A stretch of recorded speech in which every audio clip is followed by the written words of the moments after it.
hoje nós estamos numa tarde muito especial, porque nós estamos mais uma atividade do projeto Poemas da Cidade. Estamos aqui diretamente da sede da Copa Acesso, com o nosso querido Guilherme, que vai ministrar a oficina poética aqui para nós. Ele que é advogado, escritor, poeta, ele vai se apresentar melhor e vai fazer aí esse trabalho, essa conversa aqui conosco. Então, seja muito bem-vindo, seja muito bem-vinda. Eu já vou colocar aqui o Guilherme na tela, e o Guilherme que vai estar agora conduzindo a nossa oficina. Uma boa tarde a todos e todas. Bom, primeiramente, boa tarde a todos. Eu quero registrar aqui a minha alegria de compartilhar deste tempo com vocês. Eu acho que a história conserva os seus em todo cantinho onde nós pisamos. Nós vamos encontrar pessoas que gostam de literatura, que estão interessadas em viver esse universo literário e compartilhar com sua geração, no seu espaço, no seu território, a magia da literatura. E o que nós iremos compartilhar hoje tem o seguinte tema: a reconstrução afetiva da cidade, uma experiência literária. Eu acho que o Leonardo já me apresentou bem, mas na medida que nós formos desenrolando esta oficina, que é mais um bate-papo, um compartilhamento de experiências, do que uma oficina propriamente dita. Meu desejo principal aqui é inspirá-los a viver a experiência dos poemas da cidade de uma forma muito consciente e muito esperançosa, de produzir felicidade para a vida de vocês e também dos leitores. E, para começar, eu preciso fazer uma introdução histórica dessa experiência, mas também dos fundamentos que nos levaram a viver as experiências que nós vamos trocar hoje aqui. Então, eu queria falar um pouquinho de coisas que me foram compartilhadas por pessoas especiais com as quais eu convivi ao longo da minha vida e que produziram em mim algum fruto, algum fruto poético. E eu tive o prazer de ser aluno do Luiz Alberto de Abreu, dramaturgo de Ribeirão Pires, muito contundente na sua obra no Brasil. Há alguns anos atrás, porque já não o vejo há bons anos, ele era tido como o maior dramaturgo vivo do Brasil. E me lembro muito bem de uma fala dele que ele compartilhava conosco acerca dessas introduções. E ele falava a respeito das comunidades antigas, das antigas comunidades. As antigas comunidades, elas tinham um conjunto que formava a sua identidade cultural. Não era apenas fazer parte de ocupar o mesmo território no mesmo tempo. Não, era uma diversidade de fatores que lhes proporcionavam uma identidade cultural. Ele falava, então, que nessas antigas comunidades, toda essa cultura ela era transmitida por via oral. E era necessário deter este conhecimento, não só um conhecimento geográfico, conhecimento de algum meio de propor a vida, como a agricultura, por exemplo, mas também todo esse conjunto que nós chamaríamos de uma vida cultural, espiritual que aquela comunidade tinha, né? Mas nós podemos ver muito bem, muito claramente nos dias de hoje, os efeitos disso que vou começar a falar agora. Mas ao longo da história isso também ficou muito claro. A história foi formando seus eixos de mundo, né? Os eixos de mundo são aquelas lentes pelas quais nós formamos uma cosmovisão. Nós enxergamos o mundo ao nosso redor. Então, toda a nossa comunidade, ou melhor, a comunidade da época, enxergava a si mesma através das lentes de Roma, por exemplo, ou de outro centro do mundo, de outro eixo do mundo, né? Hoje, talvez, nós elegêssemos Nova York, Tóquio, Paris, né, como centros que vão propor ideias e pontos para nós enxergarmos a vida, né? Então, me parece haver nessa cultura adquirida uma certa injustiça com o lugar em que nós habitamos. E também esse olhar a partir do eixo de mundo rouba poder do lugar onde vivemos de produzir sentido em nossas vidas, né? Eu, continuando assim a depor sobre aquilo que o Luiz Alberto de Abreu compartilhou comigo e uma série de amigos em circunstâncias próprias, né? Ele escreveu um texto na revista Movimento. Não sei se vocês têm aí, Leonardo, um exemplar da revista Movimento dos anos 90, né? Muita gente aqui do ABC era convidada a escrever alguma coisa ali. E ele escreve uma crônica intitulada O Paradoxo do Migrante. Nós aqui, no ABC Paulista, recebemos muitos imigrantes, né, desde o século XIX, e muitos migrantes ali na década de 50, sobretudo impulsionados pelo plano de metas do Juscelino Kubitschek e a industrialização do Brasil, que foi muito próximo aqui na nossa região. Então, na época em que ele dizia isso, e eu acredito não ser diferente nos dias de hoje, os migrantes, eles estavam totalmente comprometidos ainda com o imaginário que eles tinham a partir da sua terra natal. Então, o sonho era vir, eles já tiveram que abrir mão da luta, né, diária na terra natal, em busca de tempos mais prósperos para a vida, de trabalho, de crescer, enfim.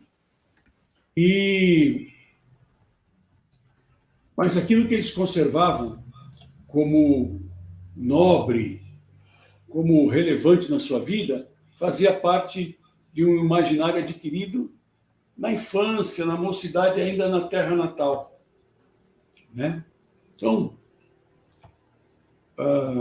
eles aqui viviam, trabalhavam, prosperavam, formavam família, amavam, se tornavam seres sociais, se relacionavam, mas o lugar importante não era o lugar de experimentar a vida, era o lugar de onde tinha se vindo.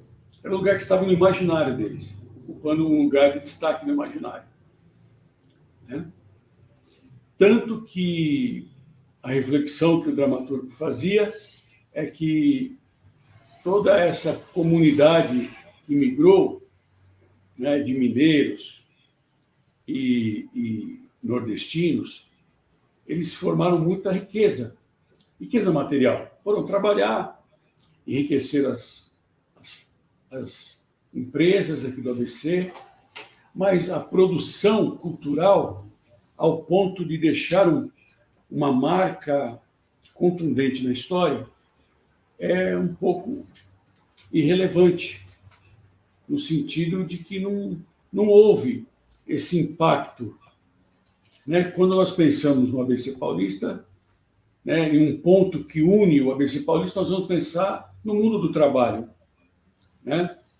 Nós já tivemos, assim, não sei se apenas pela minha memória pessoal, ou mesmo por uma questão coletiva, um momento em que esta marca do mundo do trabalho era mais forte no ABC Paulista.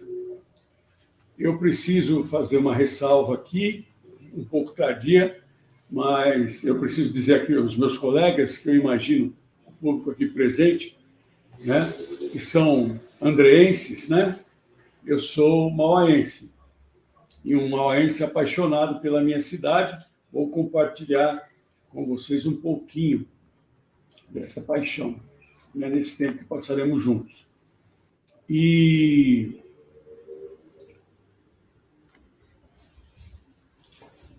pensando nesse desvio do imaginário que é produzido a partir de um forte impacto de uma cultura dominante, né? Para nós aqui, no ABC, eu sendo mauaense, ou para o cidadão de Rio Grande da Serra, talvez o impacto de Santo André, São Bernardo, até nesse protagonismo entre as cidades do ABC, nós vamos ver que o lugar de experimentar a vida, seja Mauá, Rio Grande da Serra, ele vai ter um papel mais acanhado na vida das pessoas. Nós sofremos, é fácil de enxergar, um grande impacto.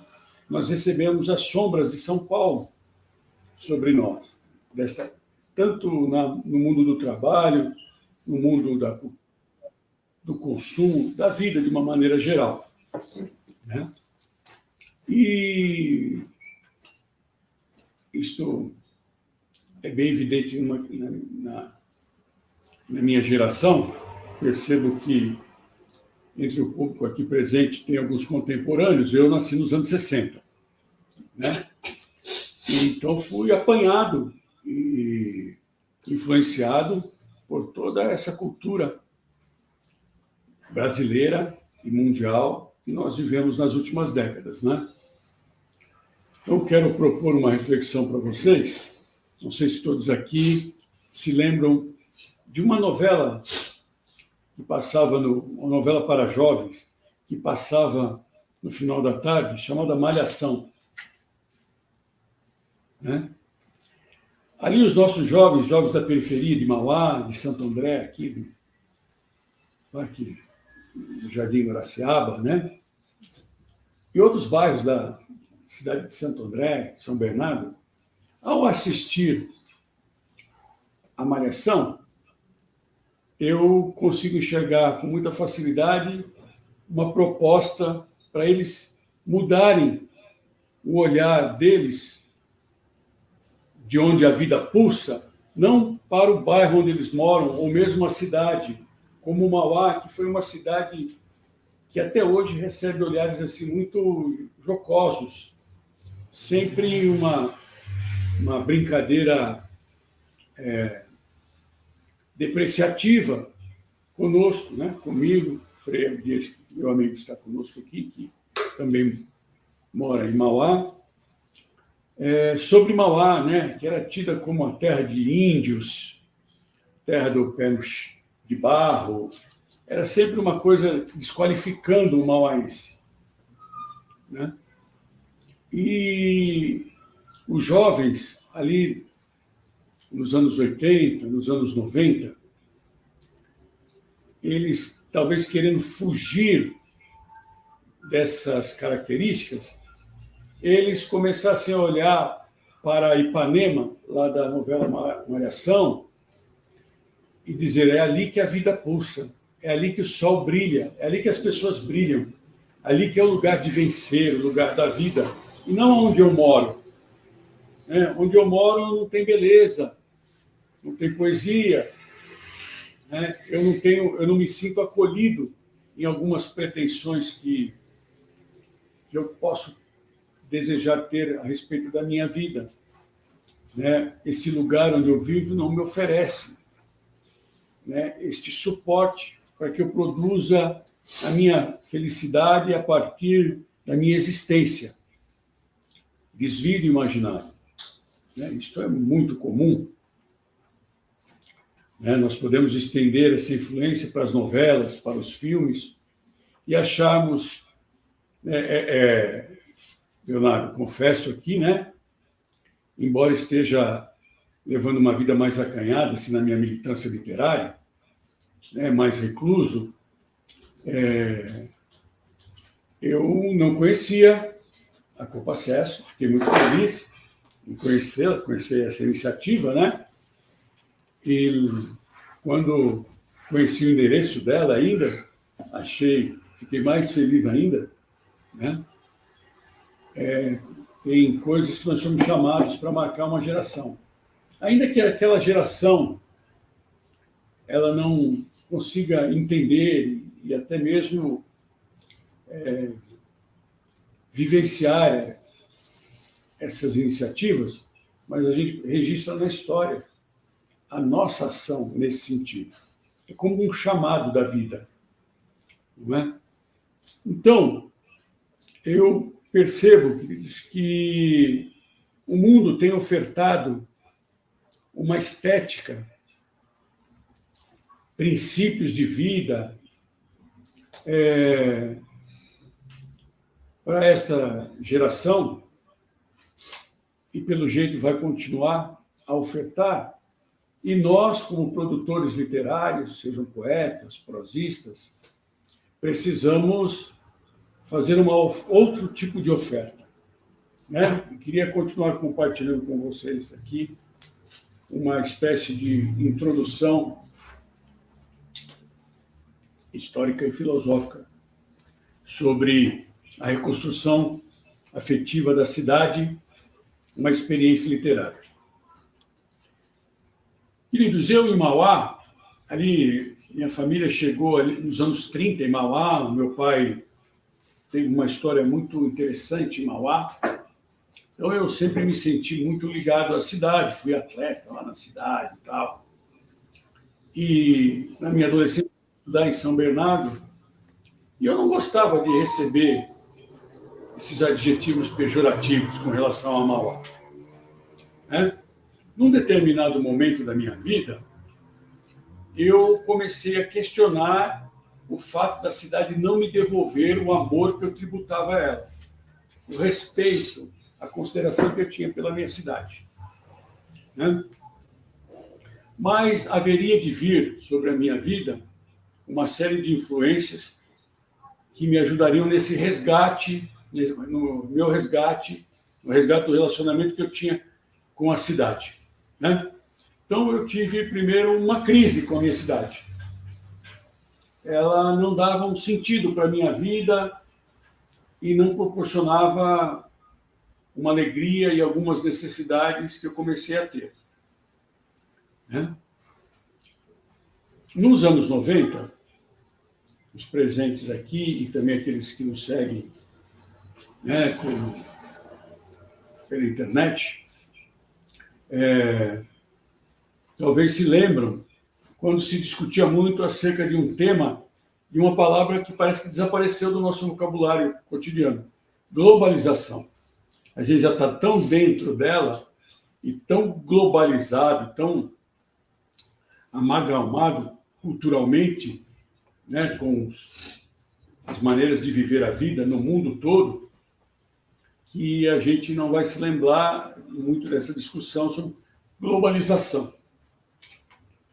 E eu me lembro que eu fui muito alcançado por ouvir pessoas que, preocupados com a influência da globalização nas culturas locais, refletiam sobre o que era a globalização e, ao mesmo tempo, eles começavam a enaltecer a cultura local, aqui do ABC, né? Ali nos anos 90, nós começamos a compartilhar os congressos regionais de história, né?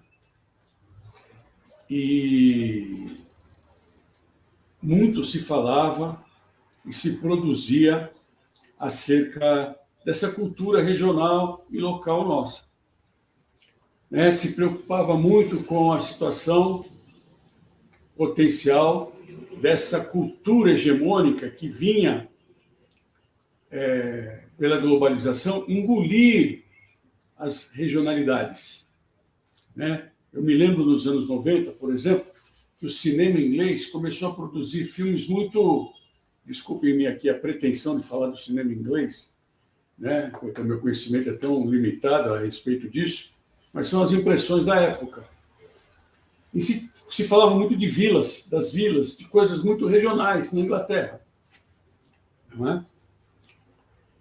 E, de alguma maneira, as pessoas estavam incomodadas para encontrar sentidos de vida na região, na cidade, no bairro, na rua de casa, na própria vida, nas coisas inerentes à própria vida. Então, se falou muito de memória, a memória do ABC, não é? E eu comecei a me interessar porque comecei a incorporar na minha vida essa identidade histórica. E quando conhecemos a história, né, quando nos integramos ao território e à história daquele território, nós criamos a consciência de que estamos fazendo parte desse processo histórico, não é? Então, eu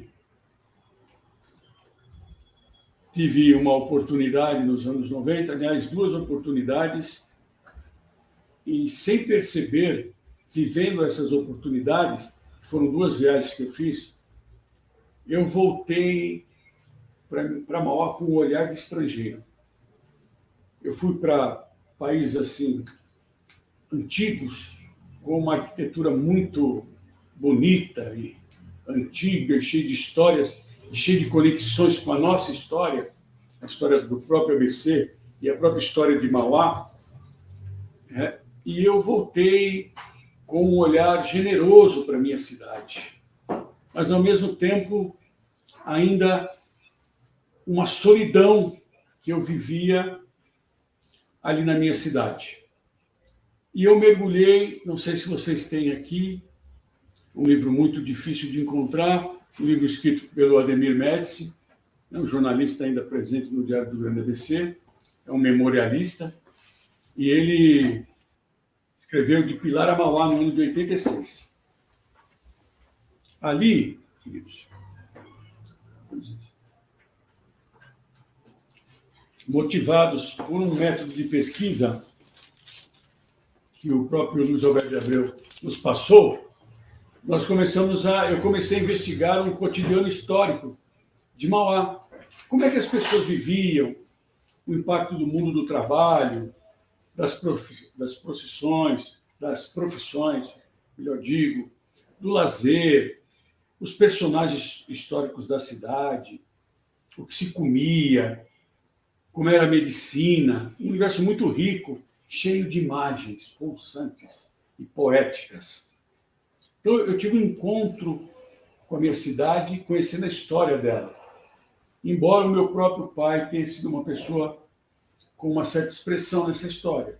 Sobretudo, ele foi o poeta mais antigo que nós temos conhecimento em Mauá. Não sei se há outro, mas ele, né, escrevia poesia, escreveu hinos, e algumas poesias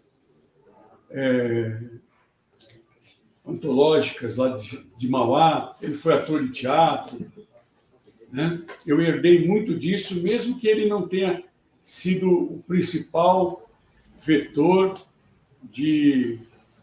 deste conhecimento para mim. Mas eu fui muito influenciado pela história dele, pela vida dele. E descobri uma cidade tão interessante, e tão viva ainda fora da própria cidade. Vou dar alguns exemplos para vocês.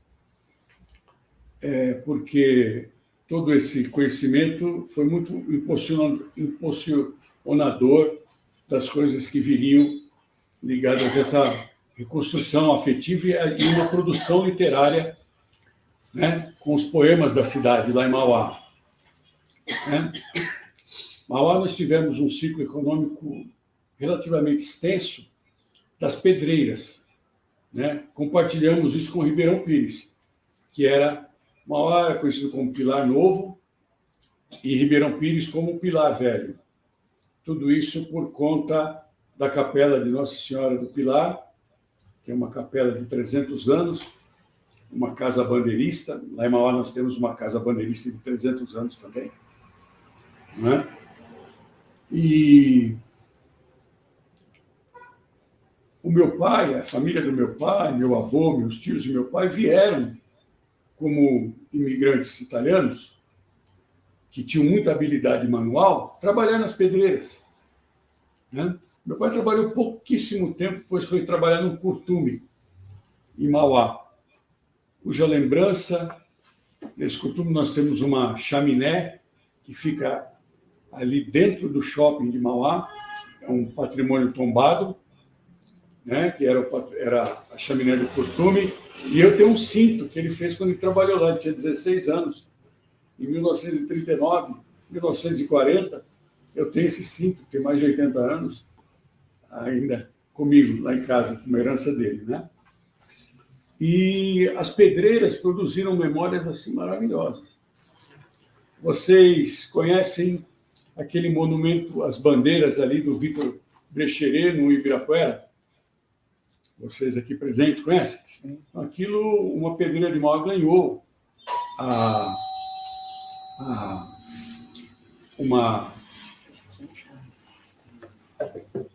Poxa, me faltou o termo aqui, mas já vou lembrar.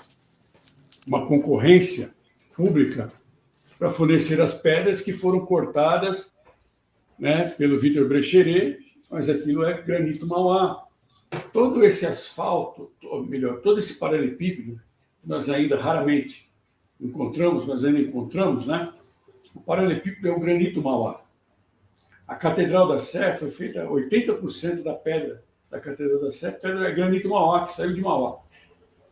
Então tem uma história dos trabalhadores e há monumentos, né, em São Paulo e em outros, em Santos, tanto São Paulo e Santos, por conta do café, eles estavam em grande evolução urbana e usavam o granito Mauá para o calçamento, para as guias, para o esgoto e também para muitos monumentos. Né? Isso me conectava a essa história, me enchia de alegria. Há uma história que eu quero compartilhar com vocês aqui, assim, muito interessante ao meu gosto, né?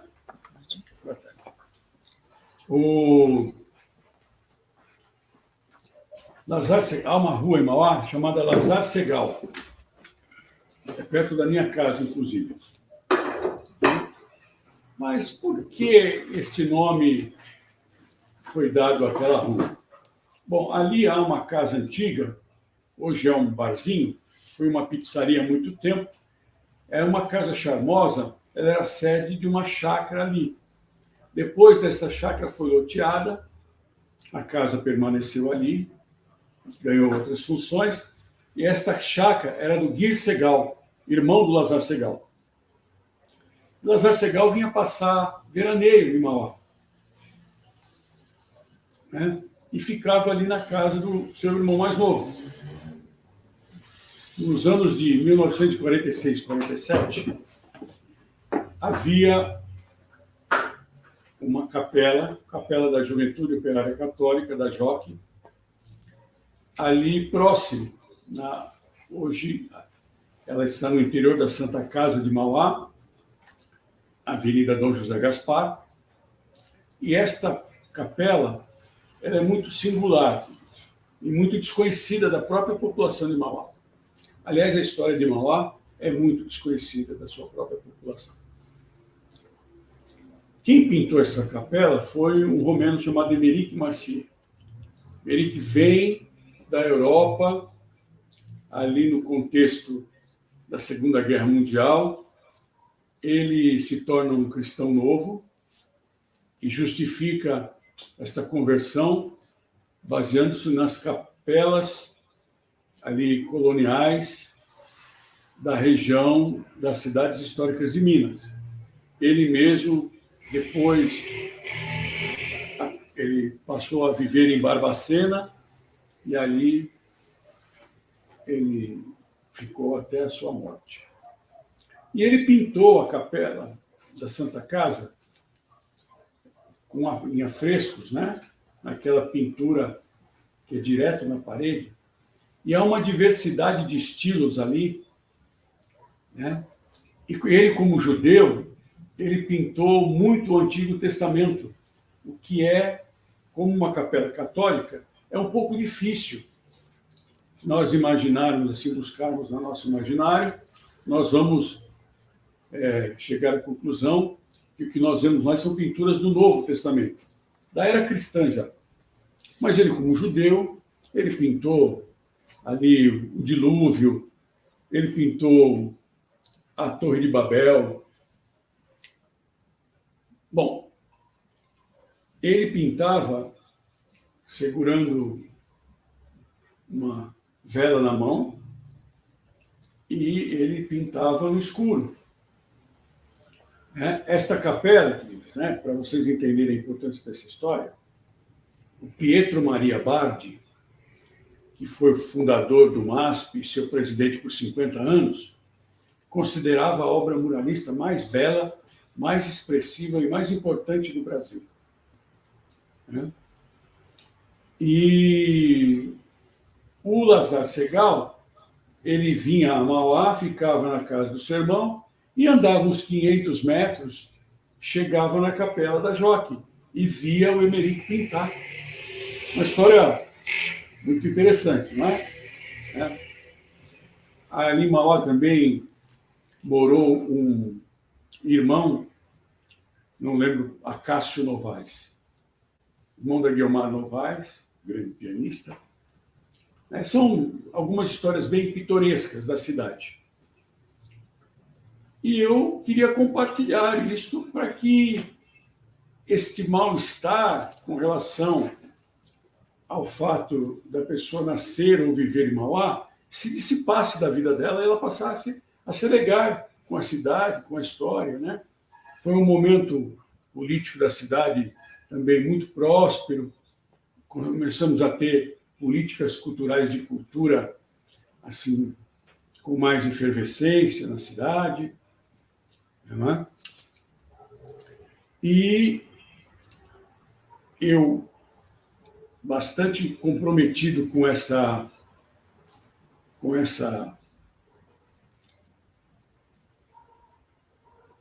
visão, desejoso de compartilhar, eu me encontrei, em um determinado momento,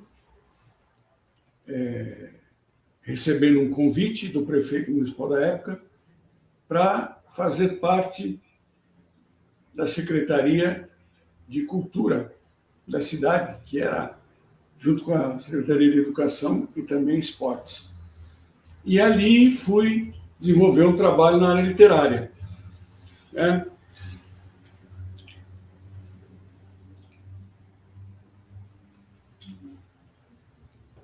Mas eu queria retornar um pouquinho, poderemos falar um pouquinho mais sobre a cidade e tal, para falar desta oferta que o poeta... E o poeta aqui, amado, não é aquele que faz poemas. O poeta é aquele que produz poesia, né? Meu conceito, tem um conceito muito firmado de que o poema é mais a estrutura da linguagem e a poesia mais o que exalta. É o perfume que sai da palavra, que sai da paisagem, que sai da fotografia, que sai da pintura, que sai do movimento, né? Que sai do cinema, enfim, da paisagem urbana. E eu acho que a gente vive uma crise muito grande de formação do nosso imaginário. Inclusive, penso que essas questões todas ligadas à violência que nós temos tomado conhecimento nas escolas tem muito a ver com uma deformação, uma deformação do imaginário destas gerações. Nós precisamos e podemos, conscientes de que temos um papel social, nós precisamos ofertar um imaginário que tem uma carga poética grande para influenciar as pessoas a viverem um relacionamento melhor com os lugares onde elas experimentam a vida, onde elas amam, onde elas trabalham, onde elas têm relações profundas, né? Tem família, que tem filhos que amam, que trabalham, mas não conseguem viver esse potencial, porque não acham que aquele lugar é digno disso.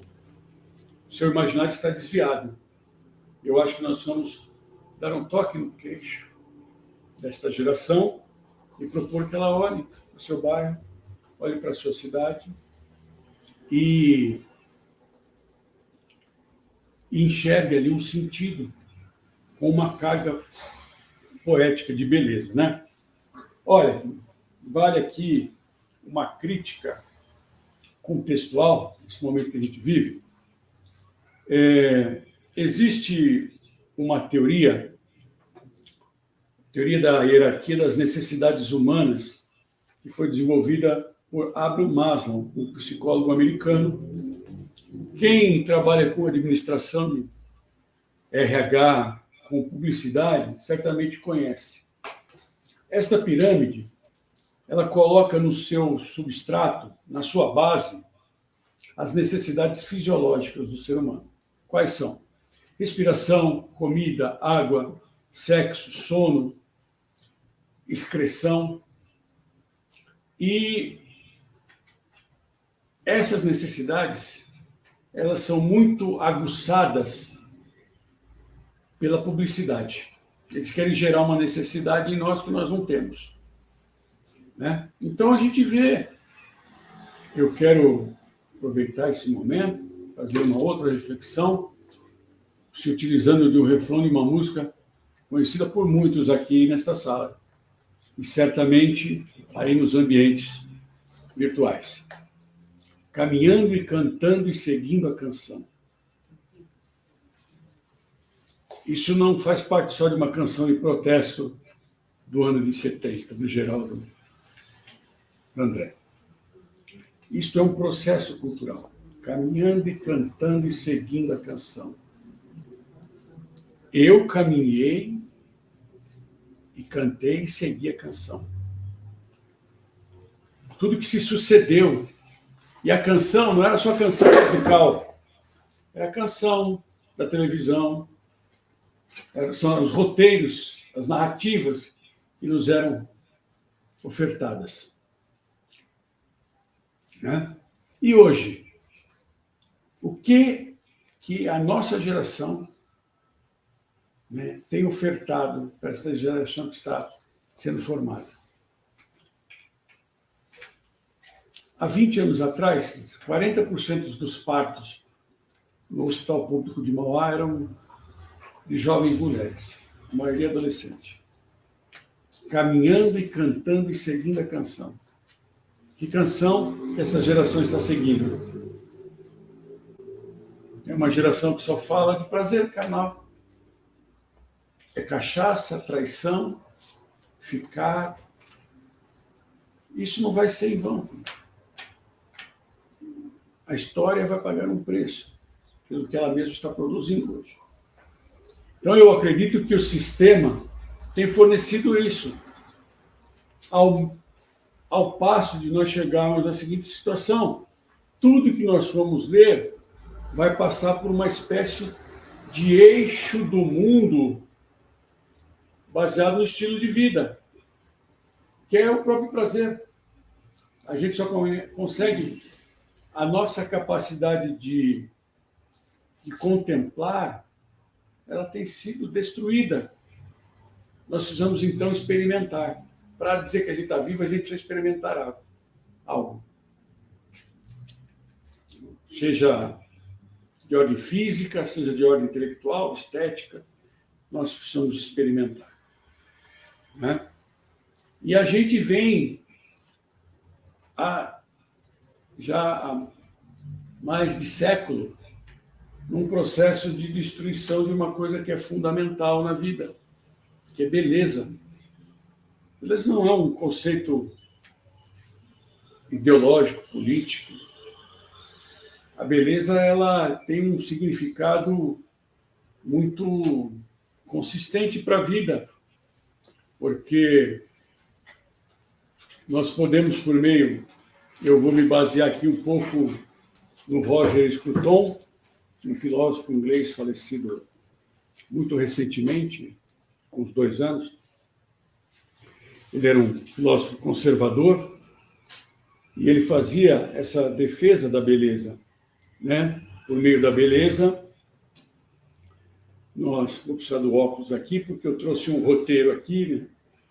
Eu já estou precisando de um roteiro já, mas a quilometragem está muito... Sabe? A idade ainda já é uma idade generosa, mas a quilometragem é grande, né? Mas por meio da beleza, nós moldamos o mundo como um lar. A beleza ela é redentora do mundo. Ela gera esperança. Ela é organizada, ela é harmônica. Ela não é caótica. A beleza ela tem uma matemática, ela tem um sentido de harmonia. A beleza mostra que o mundo, que há uma outra ordem, uma ordem superior. E aqui nós vamos desconectar essa questão de belas artes como uma arte, como um contexto burguês. A gente precisa espremer mais esse conceito para perceber o quanto ele é importante para a nossa vida. Não é uma questão ideológica, social. Ela tem a ver com a busca da verdade, né? Da verdade, da beleza e da bondade. Né? Aí eu deixei o carro aqui na esquina e o Frei Abdias, que está aqui comigo, olhou para a igreja. É um local dele. E já trouxe uma alegria para ele. Ele fez um comentário sobre a estética da igreja. Né?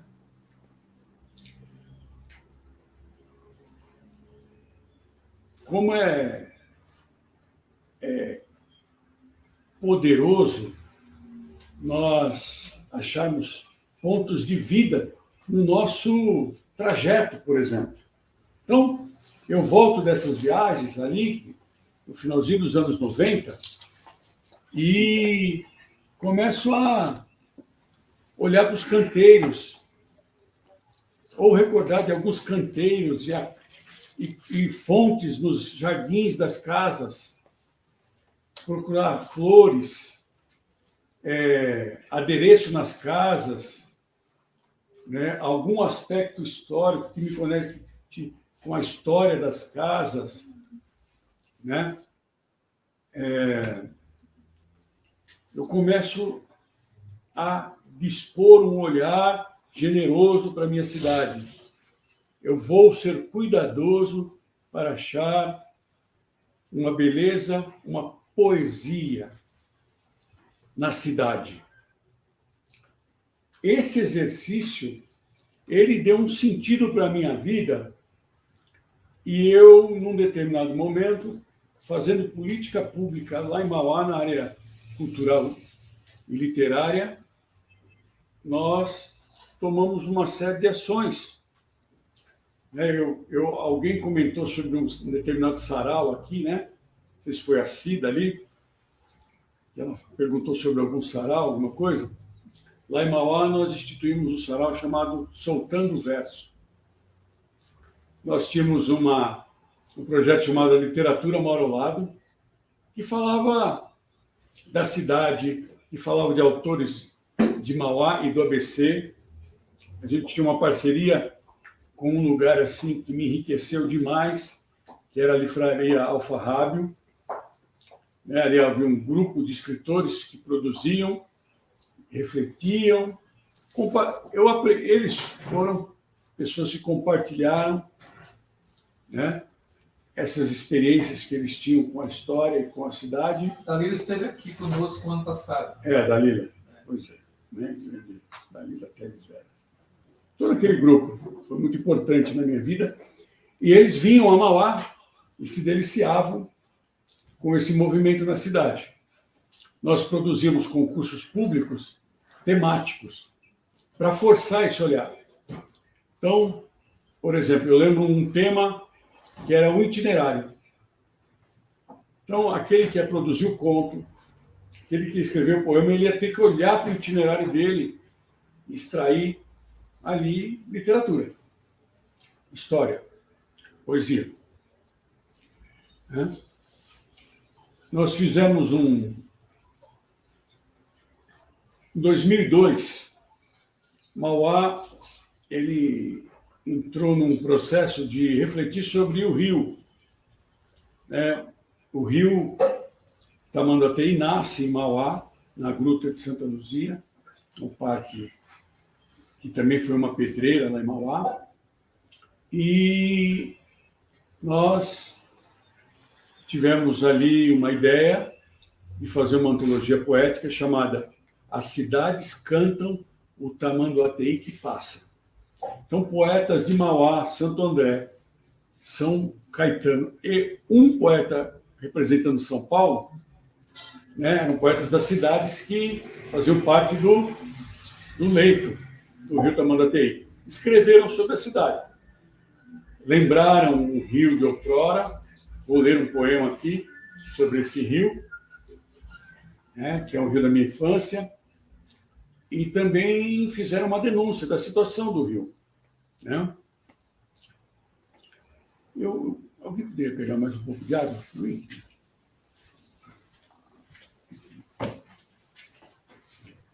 Então, eu acho que nós temos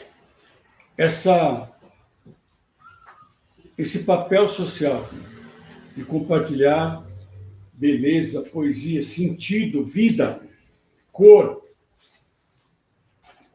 com a nossa geração.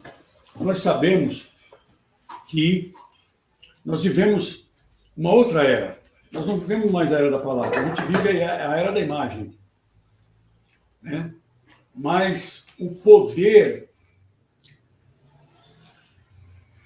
de ler, né, o que a leitura produz na vida, né, como o Otávio Paz conceitua, que todo leitor também é um coautor.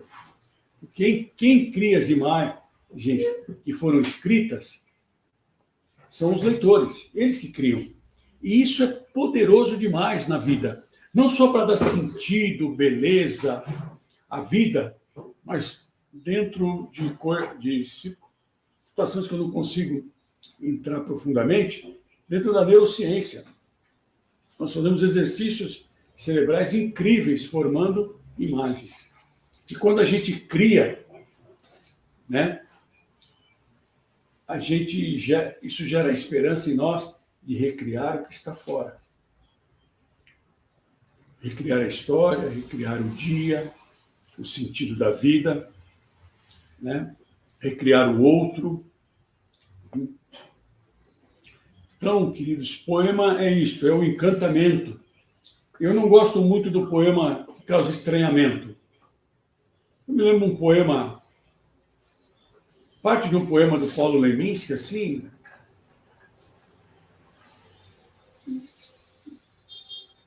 Desculpem aqui meu acanhamento literário, né? Mas dizer que não há nada melhor do que a merda da mulher amada não faz parte, não me acrescenta nada. Né? Então, nós, dentro desse processo de desconstrução, né, a gente vê desta ordem que nos trouxe até bem próximo dos nossos dias, mostrar um vaso sanitário com mictório e dizer que aquilo é arte, também para mim não ajuda muito na construção de um ser humano melhor, sabe? Mais feliz com a vida, né? Eu acho que nós estamos muito ansiosos, preocupados, nesse sentido desprestigiados, porque o que nos é ofertado passa a ocupar um espaço na nossa vida que pode ser preenchido com outras coisas, com sentido, com valor, né, com a convicção que nós temos um papel na nossa geração, né, que passa por amar, que passa por compartilhar, que passa por contar o dia, contar a história, como lá nas comunidades antigas, tudo se fazia por meio da tradição oral. Nós vamos contar. Nós vivemos um momento muito peculiar de divulgação da produção literária nas mídias sociais, né? E nós precisamos usar dessa prerrogativa que veio habitar no nosso coração, de escrever, de ler, tão fora de moda. E trabalhar com literatura O Frei vinha conversando comigo, né? Ele faz um trabalho social lá em Mauá, com moradores de rua, e às vezes a falta de frutos e de condições de trabalhar é tão difícil. A nossa luta é parecida, no sentido da dificuldade, porque a gente precisa formar leitores, e há uma força muito grande que está formando espectadores, né? Gente que quer ver. 84% do que nós aprendemos vem pela visão. Isso não é uma coisa natural, isso é um processo histórico, cultural, né? Olha, queridos, vejam só. O Ezra Pound diz que os poetas são as antenas da raça. E aí vamos pensar não só no poeta que escreve poema, no poeta que produz poesia, no fotógrafo, no artista plástico, no ator, enfim. Alfredo Bose, grande mestre, diz que o poeta é o doador de sentido. Mallarmé diz que o poeta deve dar um sentido mais puro às palavras da tribo, da cidade, as palavras da cidade. O T.S. Eliot, poetas são aqueles que acusam os outros, os homens de palha. É aquele que produz o efeito espelho, pelo que se escreve, o homem vai se reconhecer, né? O Henry Miller, dramaturgo Henry Miller, que a tarefa do poeta é sacudir os mortos-vivos. E quero entrar numa seara aqui dos poemas da cidade. Por que a cidade? Quero compartilhar algumas coisas com vocês a respeito disso. Tolstói disse: se queres ser universal, comece a pintar a tua aldeia. Rimbaud é tido como aquele que inaugura a poética urbana. Né? Quero ler aqui com vocês um trecho do livro do Minuras, né? A partida. Vi demais. A visão se revia pelos ares. Tive demais. Sons de cidade, à tarde e ao sol, e sempre soube demais as paradas da vida, os sons e visões, partida entre afetos e ruídos novos. Estendi cordas de campanário a campanário, guirlandas de janela a janela, correntes de ouro de estrela a estrela, e danço. O poeta olhando para a cidade. Assim como de minha janela, continua o poema, vejo novos espectros rolando pela espessa e eterna fumaça de carvão, nossa sombra de bosques, nossa noite de verão, as novas iríneas na porta das cabanas, na porta da cabana, que é minha pátria e meu coração, já que tudo aqui parece isto. morte sem lágrimas, nossa filha ativa e serva, um amor desesperados e um crime bonito uivando na lama da rua. Vamos continuar falando da nossa aldeia, agora meditando sobre ela, né, pelo olhar de Fernando Pessoa, o seu heteronômio Alberto Caeiro, cantando Guardador de Rebanhos. Da minha aldeia, vejo quanto da terra se pode ver do universo. Por isso, a minha aldeia é tão grande como outra terra qualquer, porque eu sou do tamanho do que vejo. Porque eu sou do tamanho do que vejo, e não do tamanho da minha altura. Nas cidades, a vida é mais pequena que aqui na minha casa, no cimo deste outeiro. Na cidade, as grandes casas fecham a vista à chave, escondem o horizonte, empurram o nosso olhar para longe de todo o céu. Tornam-se pequenos porque nos tiram o que os nossos olhos nos podem dar. E tornam-nos pobres porque a nossa única riqueza é ver. O Tejo é mais belo que o rio que corre pela minha aldeia, mas o Tejo não mais belo que o rio que corre pela minha aldeia, porque o Tejo não é o rio que corre pela minha aldeia. Né? E agora, eu quero compartilhar com vocês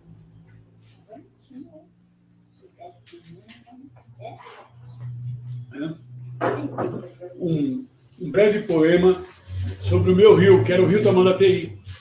Né? Eu acabei, não me perdoem, não finalizando aquela história. Né? Então, Mauá fez um simpósio cuja a proposta maior era trabalhar a despoluição do Rio Tamandatei e construir uma estação de tratamento de esgoto. Isso já aconteceu há alguns anos na cidade. Então, nós lançamos um livro, né? Aquela coletânea poética. Depois de 10 anos, mais recentemente, o mesmo prefeito se tornou prefeito novamente e ele, às vésperas de concluir a construção da estação de tratamento e tal, fez um outro simpósio chamado Rio e a Cidade. E o professor Roberto Alves, que foi secretário de Educação, Cultura e Esportes naquela época em que eu comecei a trabalhar, ele já também foi secretário, professor da USP e da Metodista, também secretário de Educação de São Bernardo já, ele vai fazer uma abertura do simpósio e leva o livro junto. O livro com mais de 10 anos. Aquele livro, aquela poesia virou um documento que registra a paisagem. Percebam a importância, amados. Há um artista plástico falecido em Mauá, é pai do meu cunhado, chamado Armando Mitsunaga, Tokio Mitsunaga. Ele foi um grande pintor da paisagem urbana de Mauá. Então, a prefeitura tem muitos quadros dele. E você olha ali para uma paisagem que já não existe mais. Então, aquela obra de arte virou um documento histórico, porque ela registrou a paisagem de uma determinada época. Né? Mas vamos lá ao meu poema, que chama Mergulho dos Meus 8 anos. O rio, meu dever de casa, me traz de longe e leva. Vai fiando seu enredo. Rio me inventa um pouco. Antecipo suas ondas, certo desejo de rio. Ritual retrospectivo. Pareço um tronco velho, me ajeito nas beiradas. A vila de cima não coa o rio que eu sei decor. Foi um privilégio o rio da minha rua, na minha vida, né? Mas Drummond cantou Minas Itabira, João Cabral de Melo Neto cantou Pernambuco, mas também cantou Sevilha, né? Quero compartilhar aqui o poema Sevilha Andando, de João Cabral, João Cabral era do corpo diplomático brasileiro, né? Como Vinícius de Moraes, Otto, Lara Rezende, e ele canta Sevilha. né? Vejam a profundidade do canto dele por Sevilha. Experimentando a cidade, Sevilha, João Cabral. O sevilhano usa Sevilha com intimidade, como se fosse a casa que ele habitasse. Com intimidade, ele usa ruas e praças, com intimidade de quarto, mais que de casa. Com intimidade de roupa, mais que de quarto. Com intimidade de camisa, mais que casaco. E mais que intimidade, até com amor, como um corpo que se usa pelo interior. Né? Olha que nível de leitura que ele propõe sobre a cidade, né? Esse grito de você é minha rua, você é meu país, você é minha Sevilha. Eu vou tomar posse de você com os meus olhos e com o meu coração.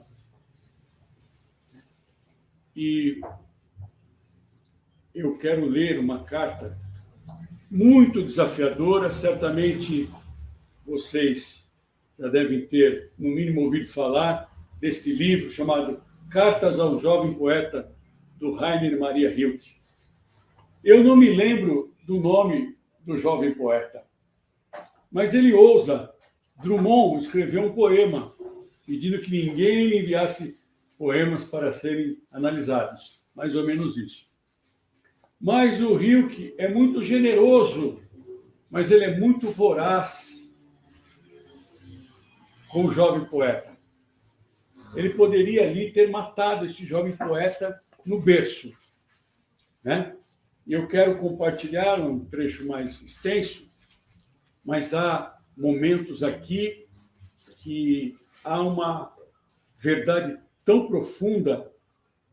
Se nós não a vivermos ao escrevermos, talvez nós estejamos defraudando a própria escrita. Eu quero compartilhar com vocês. Posso? Sim. Então, lerei. Paris, 17 de fevereiro de 1903.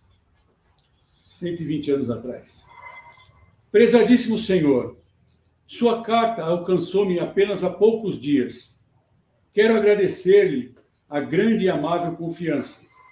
Pouco mais posso fazer. Não posso entrar em considerações acerca da afeição de seus versos, pois sou alheio a toda e qualquer intenção crítica. Não há nada menos apropriado para tocar uma obra de arte do que palavras de crítica, que sempre resultam em mal-entendidos mais ou menos felizes. As coisas estão longe de ser todas tão tangíveis e dizíveis quanto se nos pretenderia fazer crer. A maior parte dos acontecimentos é inexprimível e ocorre num espaço em que nenhuma palavra nunca pisou. Menos suscetíveis de expressão do que qualquer outra coisa são as obras de arte. Seres misteriosos cuja vida perdura ao lado da nossa efêmera. Depois de feito este reparo, dir-lhe-ei ainda: seus versos não possuem feição própria, somente acenos discretos e velados de personalidade. É o que sinto com maior clareza no último poema Minha Alma.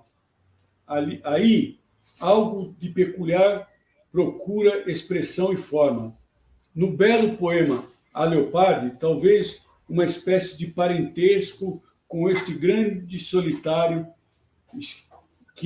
com este grande solitário esteja apontando. No entanto, as poesias nada têm ainda de próprio e de independente, nem mesmo a última, nem mesmo a dirigida a Leopardi. Sua amável carta, que as acompanha, não deixou de me explicar certa insuficiência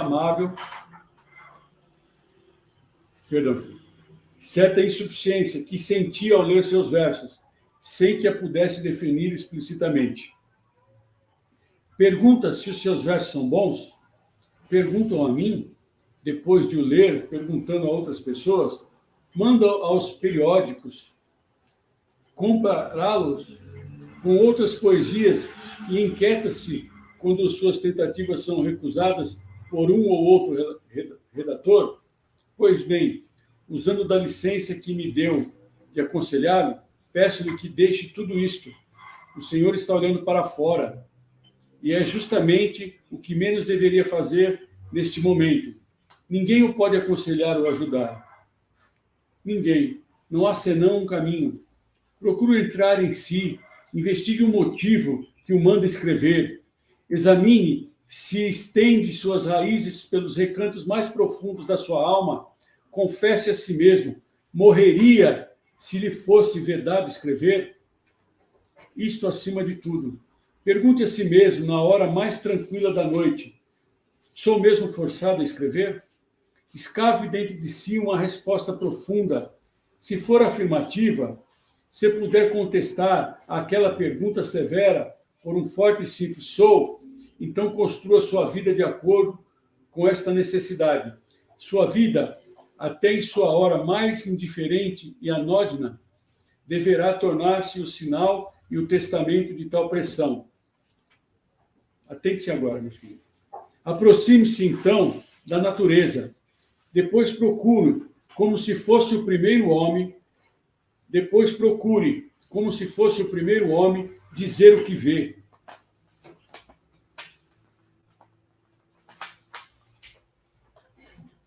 O que vê, vive, ama e perde. Não escreva poesias de amor. Evite de início as formas usuais e demasiado comuns. São essas as mais difíceis, pois precisa-se de uma grande força e amadurecida para se produzir algo de pessoal num domínio em que sobram tradições boas, algumas brilhantes. Eis porque devem fugir dos motivos gerais para aqueles que a sua própria existência cotidiana lhe oferece. Relate suas mágoas e seus desejos, seus pensamentos passageiros, sua fé em qualquer beleza. Relate tudo isso com íntima e humilde sinceridade. Utilize para exprimir as coisas de seu ambiente, as imagens de seus sonhos e os objetos de suas lembranças. Atenção! Se a própria existência cotidiana lhe parecer pobre, não a acuse. Acuse a si mesmo. Diga consigo o que não é bastante poeta para extrair as suas riquezas. Para o Criador, com efeito, não há pobreza em nenhum lugar mesquinho e indiferente. Mesmo que se encontre numa prisão cujas paredes impedissem os seus ouvidos, não lhe ficaria sempre sua infância, sua esplêndida e régia riqueza, esse tesouro de recordações? Volte a atenção para ela. Procure soerguer as sensações submersas deste longínquo passado, sua personalidade há de se reforçar-se, sua solidão há de se alargar e transformar-se numa habitação entre lusco e fusco, diante da qual o ruído dos outros passa longe, sem ela penetrar. Se depois desta volta para dentro, desse ensimesmar-se, brotar em versos, não mais pensará em perguntar, seja a quem for, se são bons. Nem tampouco tentará interessar as revistas por esses seus trabalhos, pois há de ver neles sua requerida propriedade natural, um pedaço e uma voz de sua vida. Uma obra de arte é boa quando nasceu por necessidade. Neste caráter de origem está o seu critério, o único existente.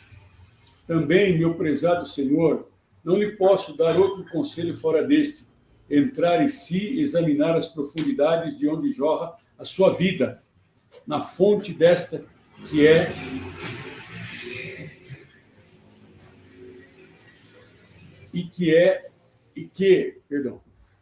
na fonte desta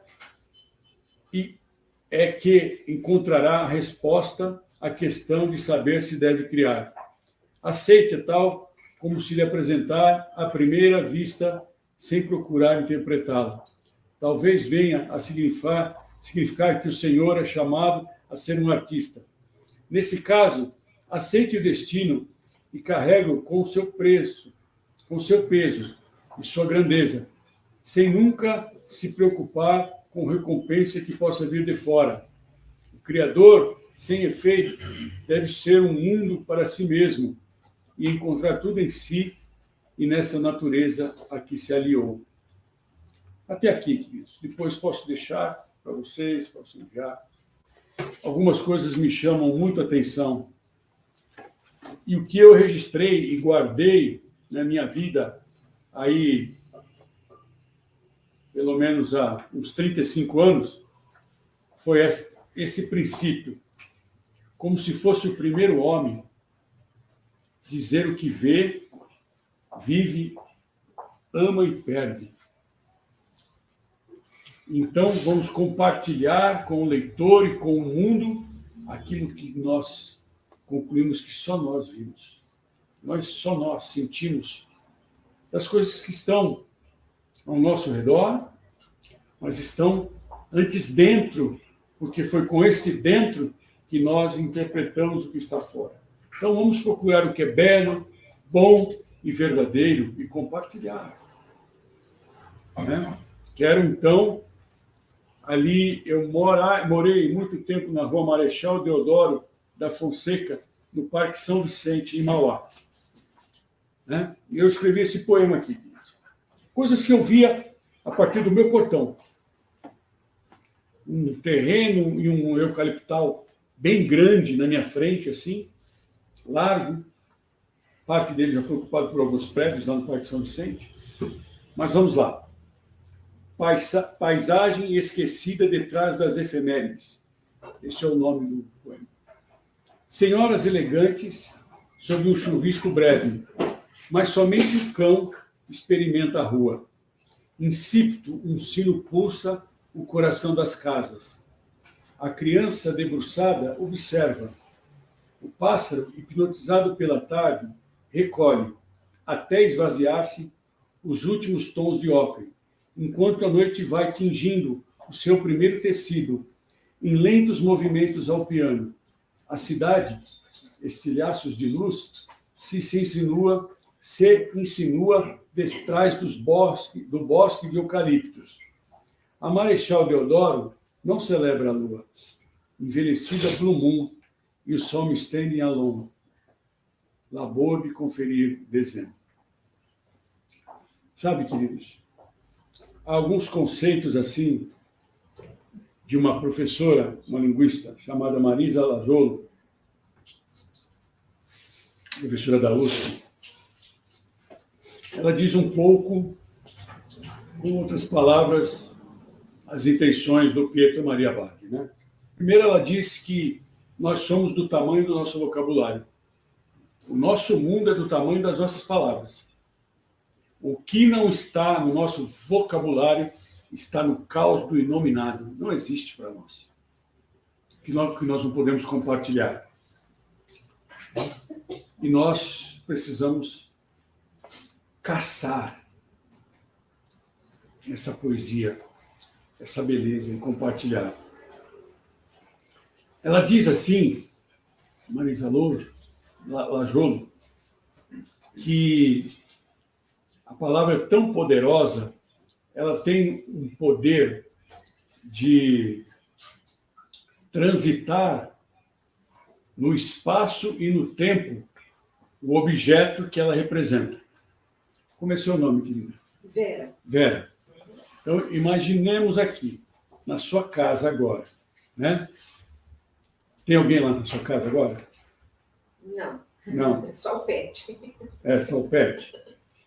Então, vamos imaginar que ficou alguém lá, na sua casa. Alguém te conhece, tem uma afeição por você. Ao dizer Vera, lá, você está aqui. Né? Mas ao dizer lá, ele transfere para lá, para o presente dele, para o local dele, todas as sensações e sentimentos, histórias e a sua imagem para lá, através de uma palavra, Vera. Né? Então, eu quero fazer um convite a vocês, assim que nós sairmos daqui, né, nós podemos ir para um churrasco. O que vocês acham? A Vera deu um sorriso. Ó, o Leonardo está fazendo assim, ó. Tá vendo? Né? Mas depois do churrasco, eu preciso ir a um velório. Eu não costumo ir sozinho aos velórios. Então, eu queria convidá-los para ir ao velório comigo. Qual é o seu nome, querida? Conceição. A Conceição já torceu os lábios assim. Tá? Queridos, nós estamos aqui, no sábado à tarde, tem um sol agradável. Acredito que todos estão aqui porque estão à procura de um sentido e de um enriquecimento para a vida, do qual eu desejaria muito estar compartilhando e favorecendo hoje. Né? Estamos seguros aqui, um ambiente agradável, de interesse comum. Estamos seguros. Então, essa sensação gerada a partir desse estado que nós estamos e desse lugar que nós estamos, não pode produzir nenhuma alegria do que bom do churrasco e nem um constrangimento, uma tristeza pelo velório. Essa não é a nossa realidade.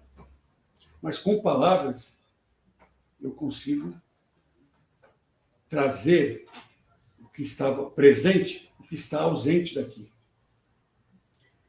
Né? Tanto fisicamente como no tempo. Eu posso recuperar e instaurar sensações do passado, ou provocar uma proposta para uma sensação do futuro. Isso se chamaria imaginário. A formação dele. O imaginário é a coleção de imagens que a gente carrega. Né? Dentro do imaginário vão estar valores. Olha, eu não vi ninguém falando nada acerca dessa questão da violência nas escolas. Espero não trazer problema nenhum na transmissão. Mas tem um problema de imaginário. Quando a gente vê a criançada matando um ou outro dos joguinhos, a hora que a gente precisa invocar o nosso repertório para lidar com uma situação, a gente pode invocar imagens erradas. Né? Só uma pessoa falou a respeito disso. E ele foi abordado de uma maneira muito jacosa, foi o presidente da República. Quando falou do problema dos joguinhos. O joguinho é uma forma só. Né? Mas como a gente lida, como a gente está cercado de morte e não de beleza, a gente não é educado para isso.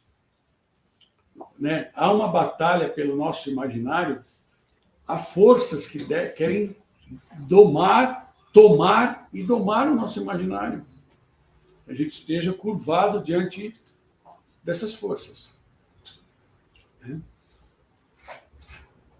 E vocês estão estudando livres, como é o tema, querido? A liberdade transforma. A liberdade transforma. Tudo se constrói. Precisa de ação, direção, sentido, né? Para a construção do nosso futuro. E para sermos livres. Né? Então, imagine aqui na minha rua, só quem vive a rua é o cachorro. Eu vivenciei isso e percebi isso da calçada da minha casa. Né? Não eram as duas senhoras elegantes sob o chuvisco breve. Era o cachorro que experimentava a rua. Como a gente não experimentava a minha rua. Não tinha ninguém, eu vendo a lua, nos olhando, dizendo, né, que ela me dizia, você está aí de pé sozinho do mundo, eu só me standing alone, ela me dizia, né? Sozinho na rua, naquele frescor tão agradável, das tão agradáveis conversas de calçada, né? Que muitos daqui já experimentaram. Então, nós temos um poder, e também não se trata como diz Adorno, não se trata de recuperar o passado, mas a esperança do passado. Eu tenho vivido algo assim, meus caros. Tenho buscado algumas pessoas que conviveram e me influenciaram em determinada fase da minha vida, mas é para encontrar o meu garoto, meu adolescente, e preciso me acertar algumas coisas com ele e tal, entender melhor ele, para entender melhor o de hoje, e esse garoto que fica querendo chutar as portas aqui do meu ser para ir vir para fora de novo, né? E é isso, né, queridos? Então, procure como primeiro homem dizer o que vê e vivencia e ama e perde. Às vezes perdemos. Lá em Mauá, achei coisinhas assim muito interessantes.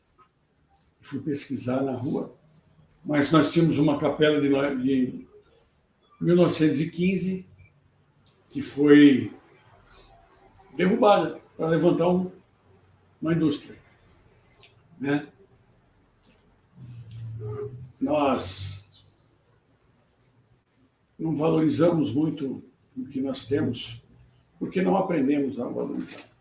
E eu acho também todo esse movimento de preservar a memória, a história, os patrimônios, é meio novo. A gente sempre foi muito... O Brasil teve sempre muita fartura. Acho que a gente precisa sentir mais falta de certas coisas para valorizá-las e ensinar o valor delas, né?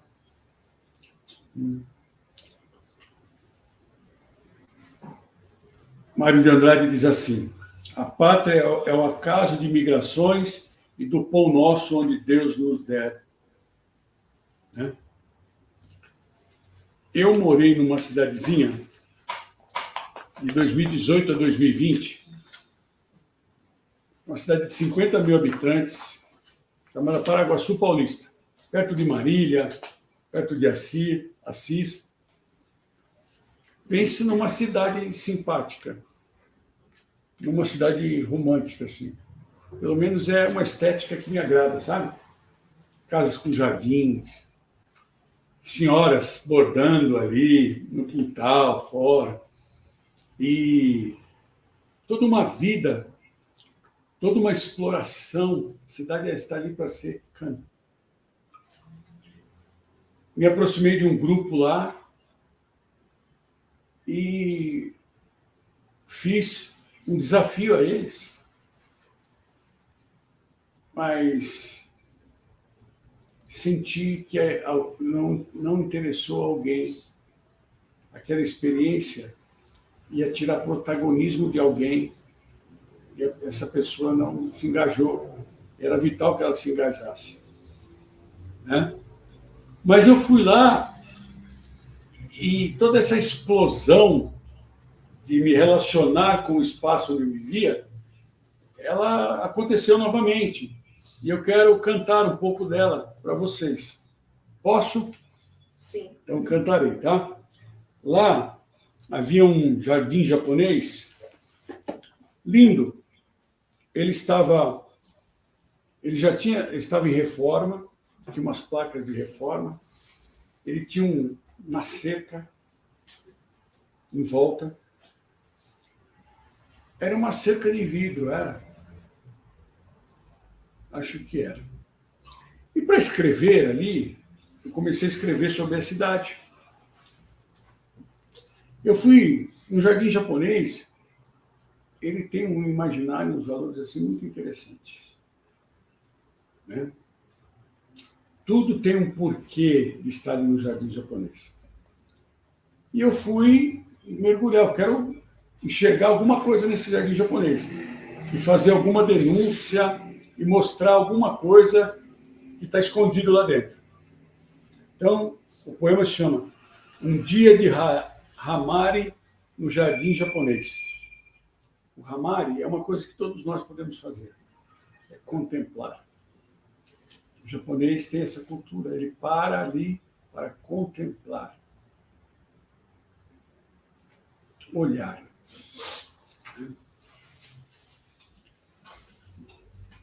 E há muitas lanternas, são de pedras, e as lanternas têm um sentido de eles estarem ali. Né? Depois posso explicar algum termo aqui para vocês, a título de curiosidade, né? Mas vamos lá. Mas o sol acendeu as lanternas do jardim. Onde estariam as toras escarlatas do Tori? Tori é um portal que muitos prédios de cultura japonesa têm. São vermelhos, geralmente. As pálpebras da manhã se abriram em festa. Perturbavam-se os ciprestes feitos refúgio e púlpito dos pássaros congregados que cantavam seus súbitos prelúdios.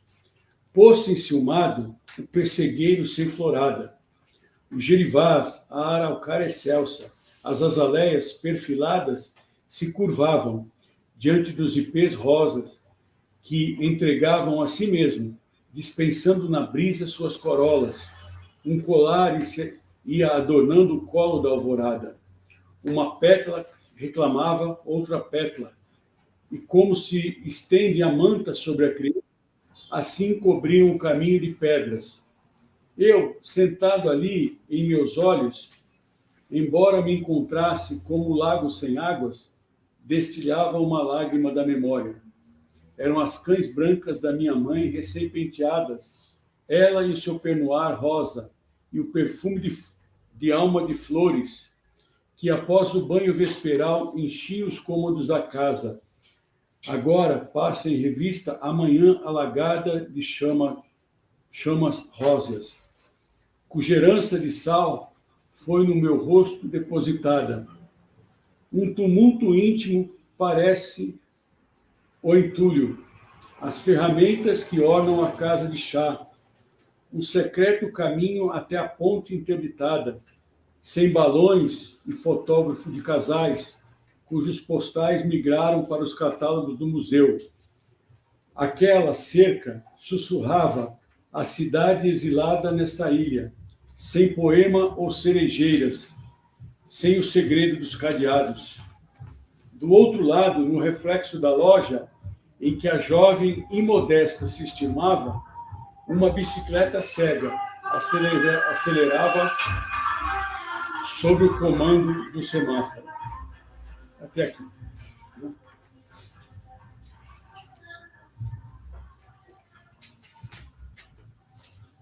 Às vezes pode parecer uma coisa muito pessoal, não é?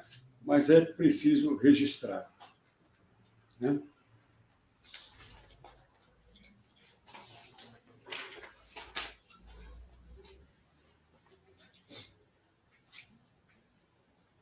Nós temos uma missão, que é ofertar algo. Não vamos escrever por escrever. Se a gente olhar para a música, né? Bom, a gente vive uma época do cancioneiro popular assim, muito desprestigiado e com muito pouca novidade. São os mesmos ritmos, as mesmas melodias. Vamos ser ousados e emprestar aos nossos olhos um tom generoso, a generosidade nos nossos olhos, para que a gente possa ver uma flor no jardim, uma casa de João de barro, né, que se exilou com um exílio do poste elétrico. Na minha casa lá em Paraguaçu, o poste de frente tinha isso. Era um condomínio de casas de João de Barro, assim, né? E dizer, e ensinar, e olhar, mas antes de tudo viver. Não é uma questão de linguagem, escrever é muito menos ser alguma coisa. É mais viver algo. Não é ganhar uma projeção, um respeito, mas é promover uma alegria, uma esperança, né? Sabe? Lá em Mauá, queridos, nós propusemos, viu, Leonardo, um inventário poético de Mauá. Reunimos um grupo de poetas, um grupo de escritores acabaram por se apresentarem, vindos, respondendo a concursos literários, e nós elegemos alguns temas, né? E falei um pouquinho mais sobre a história da cidade para eles. Escolhemos alguns temas e saímos a escrever. Fomos a lugares, conhecemos os lugares, contamos as histórias dos lugares. Por exemplo, um dos temas foi a Avenida Barão de Mauá, que é a principal avenida de Mauá, mas também foi o cemitério, foi uma profissão, um bairro, um dia na cidade, né? E aí, todo sábado de manhã, nós nos reunimos ali, tomávamos café da manhã juntos, no Teatro Municipal, íamos para uma sala e não tínhamos a tecnologia que vocês têm aqui hoje. Era aquele... Você colocava uma transparência, como é que chamava aquilo, querido? Retroprojetor. Retroprojetor. E ali nós líamos, curtíamos o poema, fazíamos as nossas ponderações, examinávamos ali a sonoridade do poema, as imagens, criticávamos uns aos outros, assim, dentro de um respeito, né, e de uma humildade. E vivemos um momento lindo lá na cidade, isso há exatamente 20 anos atrás. E estou compartilhando com vocês. E todos eles se misturaram com a cidade, se tornaram uma voz para a cidade, né? Eles ganharam muito sentido, tem uma doce memória sobre isso lá na cidade. E, quiçá, vocês possam, né, dizer, eis-me aqui, ou eis-nos aqui, para... Talvez vocês já foram desafiados e já aceitaram, né?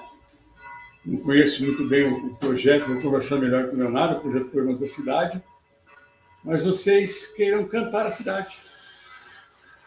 A partir de um monumento da cidade, a partir de um momento histórico da cidade, a partir de um detalhe na Praça Municipal, uma visita de ônibus, uma visita, um passeio de trem, enfim. Eu agradeço, Leonardo, Milton, essa possibilidade, a todos que estiveram aqui.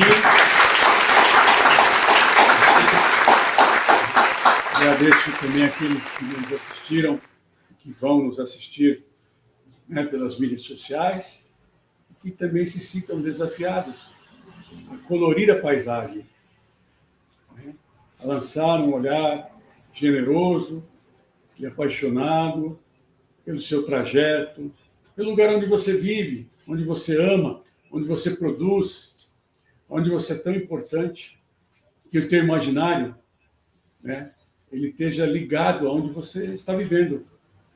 O imaginário não esteja longe, achando que é mais privilegiado quem mora num lugar mais romântico, mais cheio de história, de arquitetura. Guilherme, eu queria fazer uma rodada, né? Se alguém quiser fazer algum comentário, alguma questão, eu estou com as duas telas abertas aí, está aberta a palavra. É só não alongar muito mais, nós já extrapolamos o nosso tempo, mas foi muito bom. Queria deixar aberto aí quem quiser comentar alguma coisa. Eu fico à disposição. Eu acho que hoje a gente veio aqui só para reflexão, né? Que bom. Só para reflexão, só refletir. Muita coisa. Que bom, né? Se eu conseguir motivá-los a uma reflexão. E eu quero estender aqui, apenas a título de informação, de curiosidade, esse trabalho aqui, mais ou menos desse mesmo jeito aqui, de uma forma mais acanhada. problema de tempo, nós fomos compartilhar ele no Fórum Mundial de Educação, em 2004, em São Paulo, e no COLE, Congresso Nacional de Leitura, na Unicamp, também em 2004. Esses trabalhos foram aceitos e foram acolhidos nesses dois eventos, né, para a gente falar da reconstrução afetiva da cidade, uma experiência literária. Um encontro com a cidade, uma experiência literária. Que vocês possam ter este encontro com Santo André, com Mauá, com São Paulo, com onde você estiver, onde você vive, experimenta a vida. Que a sua vida seja cheia de beleza, sentido, que o seu caminho seja muito próprio a você, muito valorizado. Eu agradeço o tempo de vocês, né, e me coloco à disposição para outras experiências aí, viu? Um abraço a todos, continuo à disposição.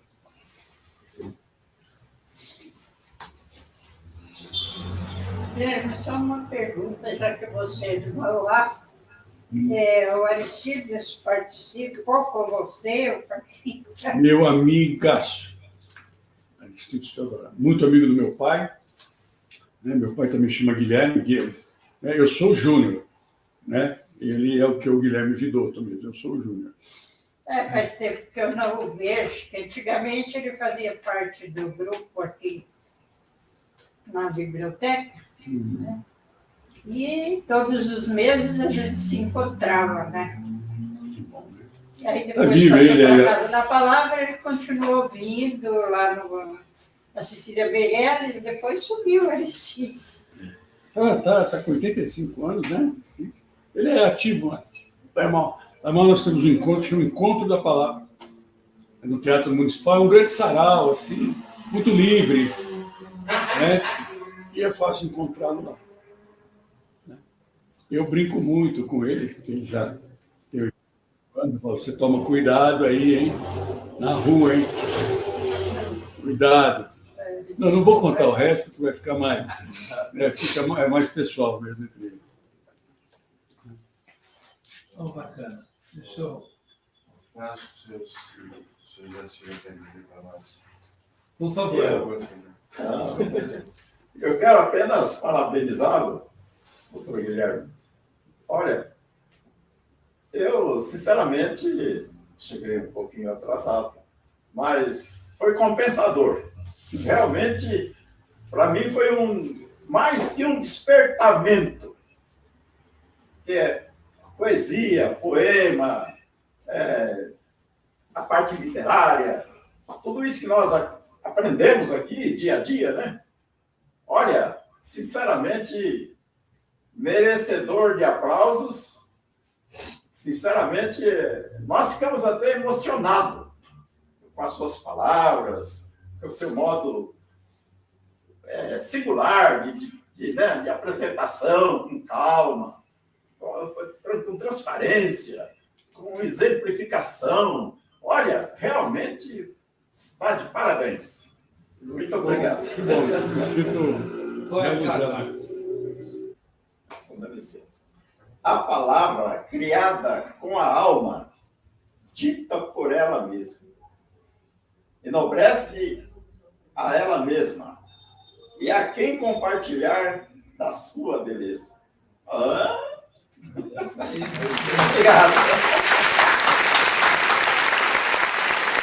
Bom, você que estava acompanhando aí a gente até agora, quero agradecer aí a sua participação, a sua interação, participação aqui da Inês, do Jorge, também da Valéria, enfim, todas as pessoas que participaram, que interagiram durante a transmissão.